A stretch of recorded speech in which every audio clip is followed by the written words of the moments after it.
Good morning, Knicks Nation. Today is Monday, the 21st day of April 2025. I hope you're all safe and healthy today. I hope your family is safe and healthy and that the needs of you and your family, including food, shelter, clothing, as well as health, are being met today. I hope you had a good weekend. Blessings upon those that work in the healthcare field, along with the first responders who every day are out here doing their best in the real world, saving lives. Those also that pick up garbage for us to keep our places clean, and those that make deliveries, such as mail, for our convenience. Double blessing on the men and women that are out here trying to help rescue, deliver, and recover the real victims of child molestation and pedophilia, which are teenagers and children. And those helping those that are victims of pornography and child pornography, prostitution, child prostitution, human trafficking, and sex slavery. Double curses on all the perpetrators of these things. Double curses on all those who actually use these things to make money, and double curses on all the perverts that are driving the demand that cause these things to exist. Finally, double blessings on the homeless. Nearly 600, no, more than 700,000 men, women, children, families, senior citizens, and military veterans homeless in the streets of the United States of America. Blessings upon them, for theirs is the kingdom. There's going to be a basketball game tonight. The New York Knicks are going to be taking on Pistons, Detroit Pistons, at Madison Square Garden at 7:30 tonight. Some interesting things from the last game. Some things that are going to carry over. There's going to be adjustments. This is the way the playoffs work in the NBA. And there's going to be adjustments to the adjustments. Now, but there's certain things that have to be answered that I don't think the Pistons have an answer for. And this is what gives the Knicks the edge in this series. Number one, if you look at the Pistons bench, that is Ron Holland, Isaiah Stewart, Dennis Schroeder, and Malik Beasley. They also have Simon Fontecchio if they need to call on him. They also have Marcus Sasser if they need to call on him. But those other four guys that I just named are their bench. Now, the Knicks bench, though, consists of Mitchell Robinson, Deuce McBride, Landry Shamet, and of course, we all know now, Cameron Payne. The thing is, the bench for the Pistons has no answer for Mitchell Robinson, in the sense that Mitchell Robinson played 18 minutes in the last playoff game. I expect that to go up. He played 18 minutes mostly because the unit that Tibbs had on the floor in the fourth quarter with Cat was running so hard. I mean, a 21-0 run. You can't take them out when they're running like that in the playoffs in the fourth quarter. You're just not going to do that. So therefore, Mitch was glued to the bench because they were playing so well. That unit with Cat in it, and was playing so well with Brunson, Cat, Hart, Shamet. I forgot who else was out there, but they was killing OG. They were killing in that run. So that's why MitchRob really was limited to 18 minutes. I expect him to get on the overall in terms of the playoffs more than 18 minutes a game. But the thing is that now you got Cat, who in that fourth quarter turned up his defense, in a way that I had not seen him do while he being a New York Knick this whole season. He's had flashes, but come that time, at crunch time in the playoffs, he turned his defense up several notches. So you got that, but you can't really expect that every night. I mean, it would be nice, but you can expect Mitchell Robinson to protect the rim every night. And this is the thing. They don't have an answer for that. When you put MitchRob, and we mentioned this before the playoffs, you put MitchRob out there and you add Deuce McBride to it, it's difficult. Matter of fact, here's a stat that I focus on that tells me what's going to happen going forward. It's the plus minus. And this is why. I'll tell you why. The reason I'm focusing on the plus minus in this game is because it gives you an indication of the player's effect on winning. Okay? Now, Detroit played a very strong game against the Knicks. I mean, when you're looking at Detroit's bench, for example, Detroit's bench is led by Malik Beasley. You got Dennis Schroeder, Isaiah Stewart, and Ron Holland. A very good bench. Very good bench. Okay. And Malik is the scoring off the bench for them. Malik had 20 points in the last game. He had 20 points. And he shot, I think he hit 6 threes in that last game. And so with that, they and then the Thompson boy, who they start, which they should start, the Thompson boy, he played aggressive as you can on Jalen Brunson. By the way, his youth is showing. And they asked him, did you have any problems guarding Jalen Brunson? And he said no. That was a dumb thing to say. And Jalen Brunson's going to make him pay. He should never do that. But this is how rookies and young people learn when you're talking about the league. But anyway, in this last game, Ron Holland was -7. And that's why he was limited to 6 points. Apparently, JB saw he was not producing positivity on the group he was playing with. So he only played 6 minutes, and he was -7. Malik Beasley, for all his scoring, was -9 in that game. And then Schroeder was -2. The only positive was Isaiah Stewart, +8. And I always like Beef Stew because of that. It's not necessarily any one thing in terms of rebounding or scoring. It's his positive effect on winning. And he's hurt. He hurt his leg. And he's questionable for the game tonight. Okay? He hurt his left leg. I think it was on the play, one of the plays, they were scoring on the play, and he was following up, and he landed wrong, and it looked like he hurt his left leg. They said he got swelling in his left knee. So that's their bench. Now, for the Knicks, their bench, look at this. Now, we know Deuce did not have the best game shooting. He was 0 for 3 from the field, 0 for 2 from 3. But check this out. 4 assists and +9. Which means while he was on the court, the Knicks were 9 points better than Detroit. And that's Deuce having a bad game. Okay? Cameron Payne, we know, was +23. MitchRob was -9, which was surprising. Okay? And listen, I'm going to tell you right now, that ain't going to last. You're not going to see MitchRob be negative most of these games. So he was -9, 6.6 boards, 3 on the offensive, and 2 blocks in a game where he appeared to be dominant while he was out there for his 18 minutes. And then, of course, Shamet was -6, and that's why he only got 10 minutes.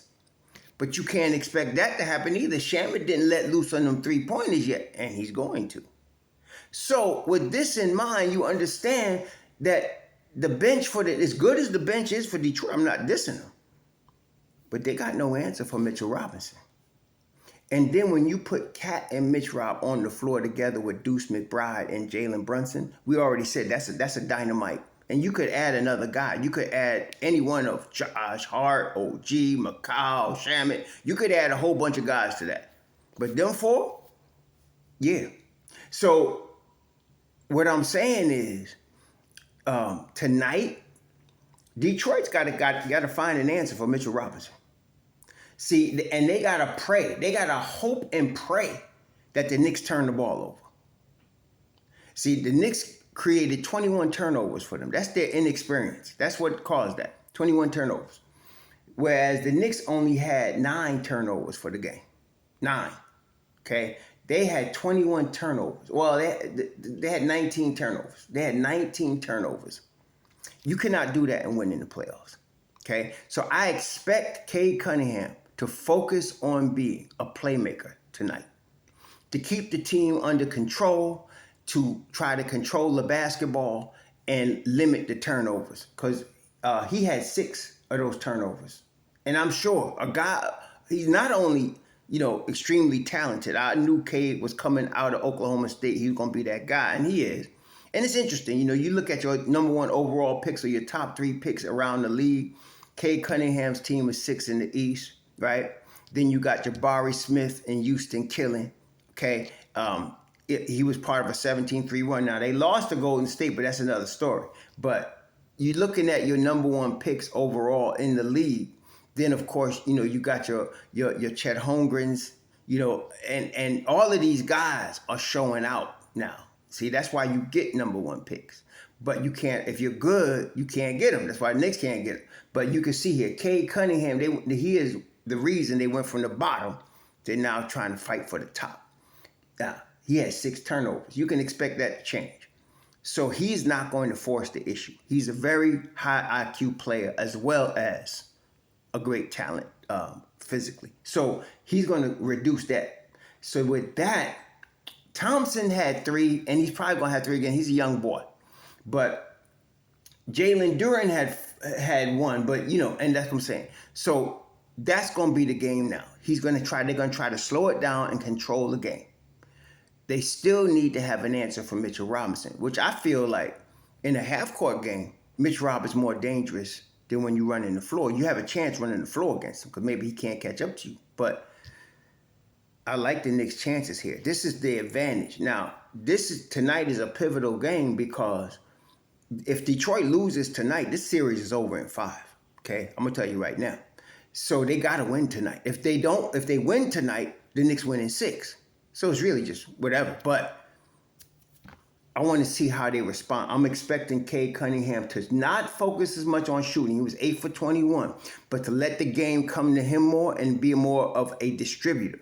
That means the Knicks got to watch Hardaway. They got to really guard Beasley, of course, and Tobias Harris, of course. Tobias played 40 minutes, 25 points.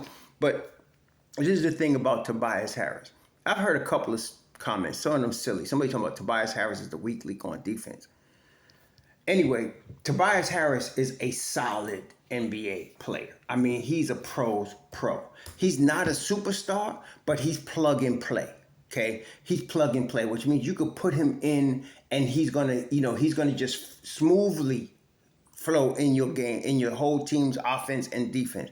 He's not gonna be the guy. If you're depending on him to score 25 a night, you ain't gonna win. Okay, that ain't him. And so I don't expect him to be the guy that causes a problem for the Knicks. He was good in the first half, basically, against the Knicks, on Saturday. But I don't expect him to be that guy all the time. All right. I don't think I don't think that's the case. But so with that in mind, the Knicks have to guard Beasley defensively. They have to attack Beasley offensively. As aggressive as he was trying to be, he was -9. They got to attack him. Okay? They got to let Tobias Harris try to be the hero. And they got to guard Tim Hardaway Jr. Got to guard him. But you don't need to double team him. This is the blessing of having guys like Deuce McBride, Landry Shamet, and Cameron Payne on your team. All 3 of them can guard Tim Hardaway Jr. And so you want OG Anunoby to put his grown-ass man energy on Cade Cunningham. And then you're going to need Hart or McCall or somebody to step up and guard Beasley when he's in the game, which is going to be a lot. He played 35 minutes last time. He's going to play a lot again. He's not going to start, but you're going to play him a lot of minutes. You're going to let guys like Ron Holland shoot from 3. So in other words, when they're out there, they could double everybody else and let Ron Holland have open 3s. He might hit a few, but he ain't going to beat you tonight. And then you got to kind of do the same thing, but you got to have more respect for Tobias Harris. So I wouldn't be surprised if they let him go off again, if he can, and then swallow them up in the second half. That's what I'm expecting. So Cunningham tries to control the game, lower the turnovers. They try to beat the Knicks in a half-court game using cutters. J.B. Bickerstaff is an excellent coach. They're going to try to use a scheme where you got off-ball cutters. You're going to be looking at Holland cutting to the basket. Tobias Harris is excellent at that. You're going to be looking at that. The Knicks side, they need to have Cat attack Duren, because neither Duren nor Isaiah Stewart, even if he was fully healthy, can guard Karl Anthony Towns. So you got, and not only that, as you saw on display, which we've been seeing all season, Towns is not only an offensive juggernaut in terms of his scoring, but he is a legit playmaker.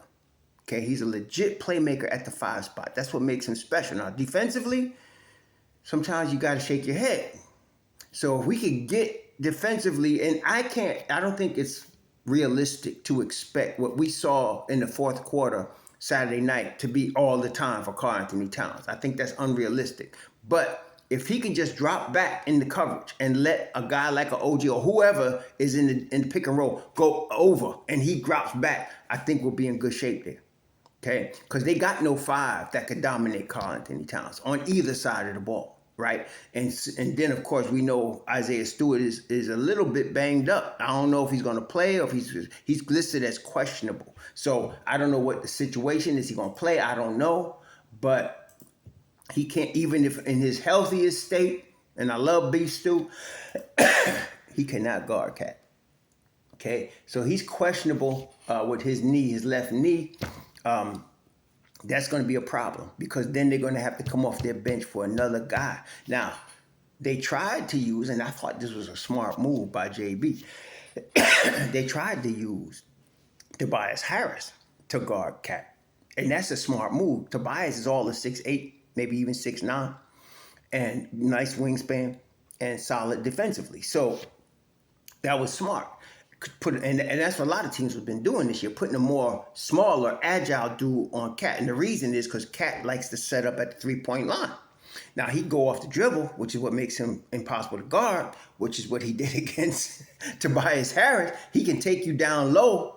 He knows how to do that, but that's your best shot. So you're going to have probably, I wouldn't be surprised if they started this game off with Tobias Harris guarding him. But you got to give Jalen Duren some looks too, because if Harris is guarding Cat, that means Tobias that means you got to have Duren trying to guard either OG or McCall. Serious mismatch. See? Serious mismatch. He cannot. As agile and hostile as Duren can be under the basket, you get him out there on the perimeter with one of them cats, he's gonna be prey. He's gonna be the back of the pile trying to run from the cheetah, and he gonna get eaten. See, so that's how that worked. But the Knicks got an advantage here. In the playoffs, all you need is a small advantage. See, that's what I mean. 82 game schedule, any night things could change. But when you're talking about a 7-game series and each team is only focused on each other, you just need a small advantage. We got that. We got that with Mitchell Robinson. Okay, we got that with Karl Anthony Towns. In terms of the center position in this series, advantage Knicks, big time. And so they should make a use of that. JB, if he did what he did Saturday night, which means this, do not force the game. But at the end of the game, take over. And that's what he did Saturday night. And that's what he should do tonight. The rest of the crew just needs to run in the flow. And we know we got advantages at OG's position because he's starting to play like he's Kawhi Leonard. You know what I mean? So he's locking down Cunningham on one side and then doing grown-ass man energy on the other side and still hitting three-point shots. That's, OG the book, what we call him? Wingstop is the difference maker here too. So the Knicks got a couple of advantages here, which I am quite sure Tom Thibodeau, if I'm telling you this, guess what? Tom Thibodeau has already seen it. And so it's going to be on. So I want to see it's going to be interesting to see how this adjustment happens. And like I said, I expect them to be more under control, to try to limit their turnovers, to play the half-court cutting game, backdoors, giving goals, stuff like that, to try to beat the Knicks. I expect Mitchell Robinson to put the kibosh on that when he's out there, because they can give and go if they want to. They better hope he's away from the basket. Y'all enjoy the game tonight. Enjoy your Monday. Shalom.